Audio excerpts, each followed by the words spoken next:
están? Bienvenidos. Los saluda Roberto Bayón. Un gusto encontrarnos nuevamente con ustedes en este su programa TW Soluciones. Contentos de poder seguir llevando contenido relacionado a la materia del teletrabajo. Esta materia que ahora viene teniendo mucha importancia no solamente en nuestro país, en el Perú, sino también en el continente, a consecuencia luego de la coyuntura sanitaria, en la que ya hemos tenido algunas lecciones aprendidas y muchas buenas prácticas por seguir conociendo.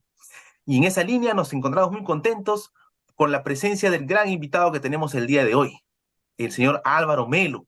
Álvaro, natural de Brasil, es doctor en administración por la Universidad de Sao Paulo, así como también máster en administración de Escuela de Administración de Empresas de Sao Paulo.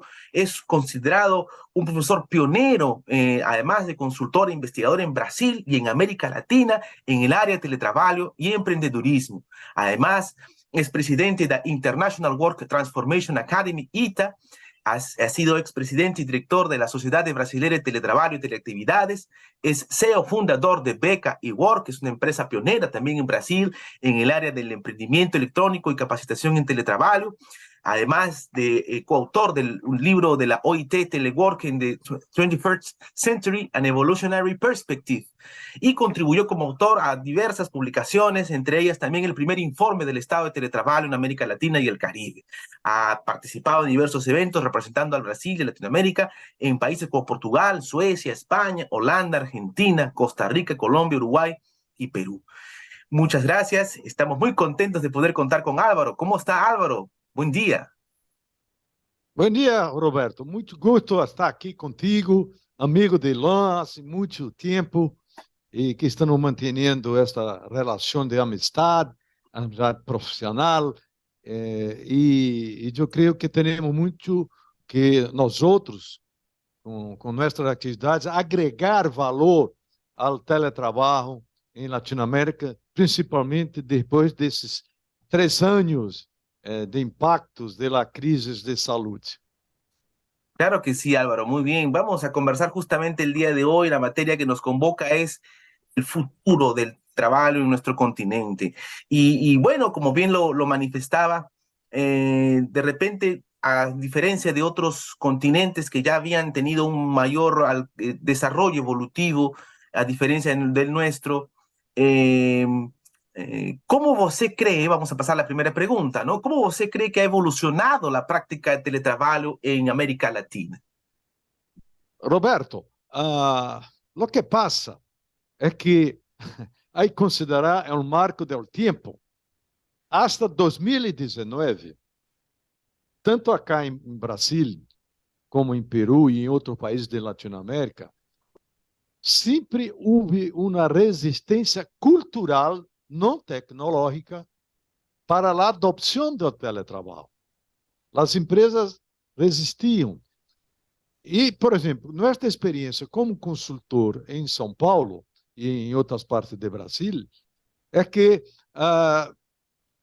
começávamos a implantação do teletrabalho com grupos pequenos. Uhum. Esta é a questão. E depois de 2020, 2020, 2021, 2022, então, de uma maneira abrupta, sem planeamento, fomos obrigados a adotar o teletrabalho, que se chamou o home office emergencial. Correcto. Por denominação. Correcto. Distinto do que hacíamos antes, de nenhuma maneira. Então, estamos agora em uma outra etapa, pós-pandemia, que é a adoção do trabalho híbrido, que também, para nós outros, como tu bem lo conheces, não é nenhuma novidade. Ou seja, é trabalho feito em casa, em home office e na oficina. Bueno, isto sempre hicimos. meu amigo Roberto. ¿Qué países cree usted, Álvaro, que habían, antes de la pandemia, habían tenido algún desarrollo importante con el teletrabajo, a diferencia de otros en nuestro continente? ¿Qué países usted destacaría, qué prácticas recordaría usted de ese tema, ¿no? Antes de la pandemia. Sem dúvida, países da Europa, como Inglaterra, Holanda, Finlândia, Noruega, principalmente dos países nórdicos, já tinham isso. Em Latinoamérica, destaque, sim, que tinham isso muito bem, já havíamos falado, Peru, já havia iniciado, Chile, Argentina, Costa Rica, Equador. Ou seja, aqui já havia algumas iniciativas, mas não de maneira massiva, como foi nos últimos 3 anos. Temos agora lições, então vamos aproveitar as lições de los 3 anos passados. Isto é muito importante. Que lições são estas? O teletrabalho era um mito, começava com pequenos grupos e agora, tanto em Peru como em Brasil, em outros países daqui da Latinoamérica, são, por exemplo, bancos aqui em São Paulo, aqui em Brasil, imediatamente adotaram o teletrabalho para 3.000 funcionários. Claro. Não estavam preparadas, por supuesto, pero funcionou. Esta é a questão interessante. O teletrabalho aumentou a produtividade, todos os benefícios decorrentes do teletrabalho, como aconteceu em nossos países, em Peru, em Brasil, em Chile. Então, esta é a questão.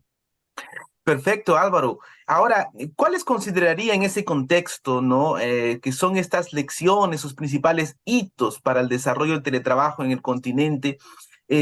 Basado un poco en lo que me comentan, ¿no? Hay lecciones aprendidas, hay buenas prácticas, hay situaciones que se dieron de imprevisto, pero que dejaron algún aprendizaje.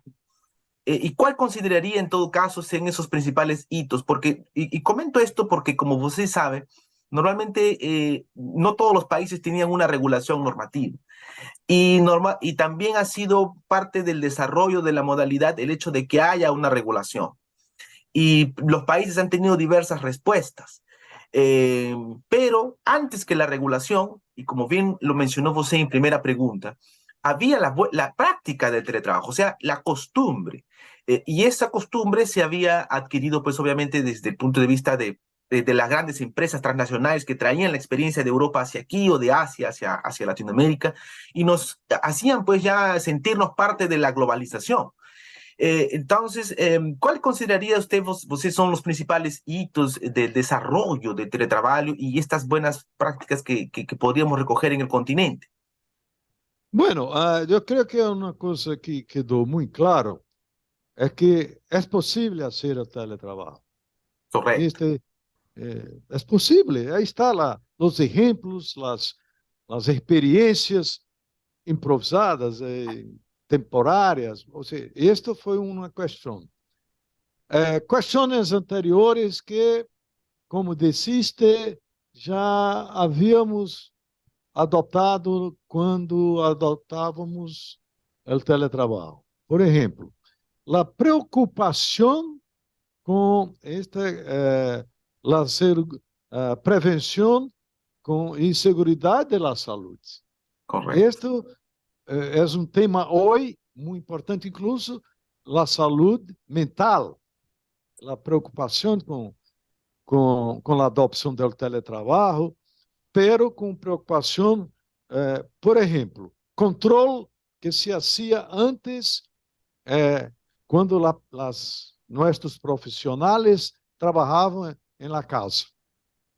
E solamente na casa, como foi nos últimos 3 anos, por razões que já sabemos todos.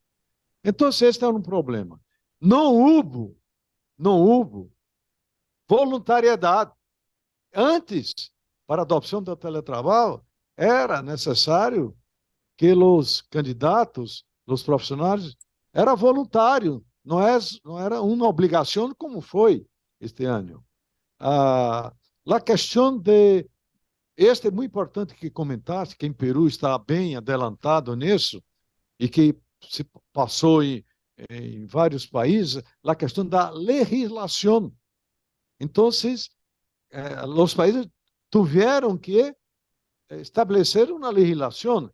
Em Brasil já tínhamos uma legislação pelo teletrabalho. Em outros países não tinham, ou pelo menos melhoraram,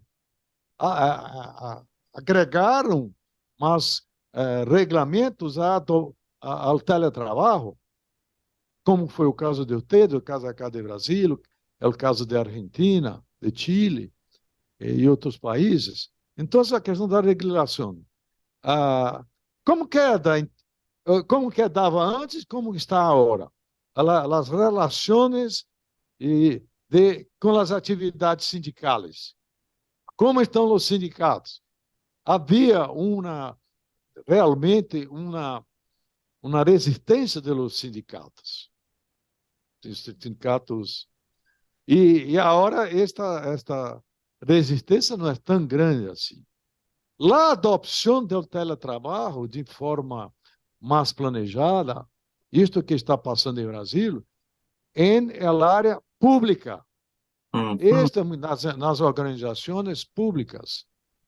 Em las organizações privadas, há teletrabalho. Mi proposta para os outros países latino-americanos, principalmente, porque, como disseste, Roberto, os europeus e mesmo os Estados Unidos, Canadá,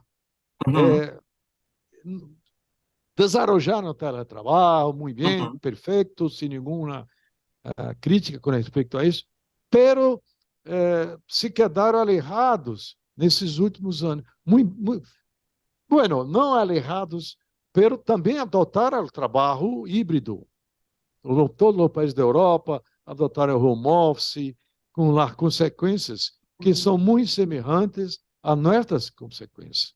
Estamos falando agora, muito importante, que acelerou o processo, a questão do chat GPT, o metaverso. Essas condições da tecnologia, com o uso intenso do Zoom, do Google Meet, e tudo isso antes não era assim, antes de 2020. Então, temos muitas novidades e, principalmente, necessitamos optimizar todos esses novos hábitos de utilização da tecnologia, da informação e da comunicação. Claro que sí, Álvaro. Importantes conceptos que nos trae para esta entrevista, ¿no? Hay reflexiones, hay que valorar un poco cómo es que ha impactado la pandemia definitivamente, universalizando la práctica de teletrabajo. Todo el mundo conoció teletrabajo y, como usted decía al comienzo, se demostró que sí se puede teletrabajar, que eso es lo más difícil, porque siempre había esa duda, ¿puede, no se puede, nos puede gustar, ¿no? ¿Qué tal nos irá? ¿No? Entonces, yo creo que al final, tanto en el sector privado como en el sector público, se demostró que sí. Las empresas no paralizaron, las entidades públicas tampoco, y se acondicionaron, y la tecnología tiene que ser un aliado, y ha sido el principal aliado de teletrabajo, porque no hay teletrabajo sin tecnología. El concepto de teletrabajo sin tecnología no es un concepto válido. Entonces, más allá del nombre que escojamos, home office, trabajo remoto, outsourcing, el nombre que nosotros escojamos, en sí, teletrabajo va a ser la esencia del trabajo a distancia a través de la tecnología.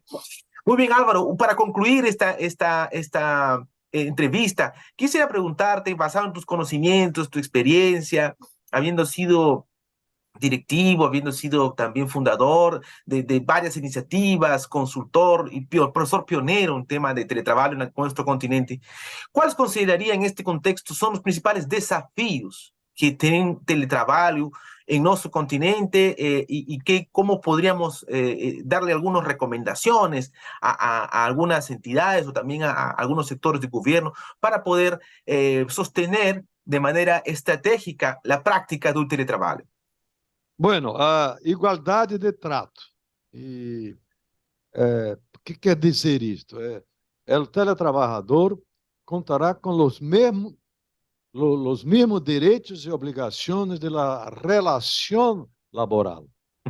Isto, por imposto, categoria, toma de serviço, dependência hierárquica. Então, os mesmos direitos, que antes dizia, bueno, o teletrabalhador é distinto do trabalhador que está em persona, presencial, todos os dias na empresa. Não, é o mesmo direito. E outra coisa, eu acho que é muito importante, é a infraestrutura e equipamento necessário para teletrabalhar, seja em la casa, seja em la oficina. Isto tem que ser a mesma infraestrutura de los muebles, do problema do ambiente de trabalho, esse tipo de coisa. Enfim, esta é a questão. Quem paga isso? Isto, em minha opinião, isto antes da pandemia, já falávamos isso para nossos clientes. A empresa é responsável pelo ambiente de trabalho na casa do funcionário. Isto é fundamental. A questão é muito importante, que é a questão da inviolabilidade do domicílio e o acesso à sua privacidade. Correcto. Isso já falávamos disso antes, é a hora mais importante. E a questão, Roberto, da segurança das informações. Correcto. As empresas estão com este modelo de trabalho flexível, que é o teletrabalho, que é o termo mais genérico, como existe, pode ser home-based, home office, trabalho flexível, e-work, tá? Para mim, sigue sendo teletrabalho. Esta é a questão. Igualmente. Pero como queda a segurança da informação? As empresas estão preparadas? E nós outros sabemos que há muitos problemas nesta área, muitos problemas. As empresas não estavam antes preparadas para isso. Brasil é um dos países que tem mais problemas com hackers, de inviolabilidade da informação. É muito sério aqui. Então, este é o problema. Teremos que nos preparar. Há alguma novidade? Não necessariamente. Com respeito a todos os aspectos do teletrabalho. Para concluir, devemos, como eu dizia antes, são 4 pilares. O work tools para ser teletrabalho, que é a tecnologia, o workplace, os locais de trabalho, não somente em la casa. O workforce, que são as pessoas que têm que ter perfil, tem que ter, que a gente que não sabe ou não quer trabalhar em la casa, tem problema de relacionamento, isolamento social, e tem o work process, que são os processos de trabalho. Então, temos que mirar os 4 pilares desses 4. E isto faz parte de nossa metodologia.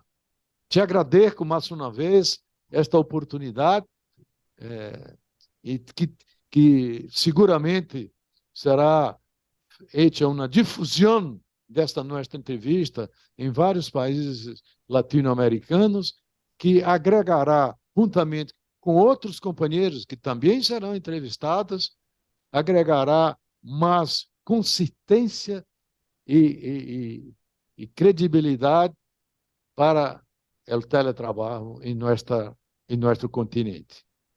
Muito obrigado, Álvaro. Muy contento por aceptación de esta invitación. Estamos nosotros desde TVW Soluciones siempre promoviendo el tema de las buenas prácticas de teletrabajo, y estoy más que seguro que esta entrevista será de mucha utilidad para las nuevas generaciones, para también investigadores, para las empresas, porque así como José lo refiere, es importante valorar la historia del teletrabajo y la evolución y hacia dónde vamos, qué cosa queremos conseguir, hacia dónde puede llevarnos el teletrabajo. Si bien es cierto, ya es una práctica que se hacía antes, hoy tiene que darse un paso a la evolución, dar un paso a la transformación de las organizaciones de una manera positiva. Y es algo que va a quedar, es algo que ya va a ser parte de nuestra vida, y no tenemos que negarlo, no tenemos que decir no, no teletrabajo, no puedo, no funciona, sino tenemos que ver la forma de aceptarlo. Y eso probablemente sea uno también de los riesgos, de los retos, perdón, que tenemos como cultura aquí en Latinoamérica, en este proceso ya de transformación y de evolución del trabajo en nuestro continente. Muy obrigado, Álvaro, nuevamente. Los invitamos a cada uno de ustedes aquí en el programa. Un abrazo. Um A seguir abraço. el programa TV Soluciones, así como también nuestras redes sociales en LinkedIn, Facebook. Un gusto nuevamente de mi parte, Roberto Bayón, acompañarlos a cada uno de ustedes y los invitamos a una siguiente edición. Muchas gracias.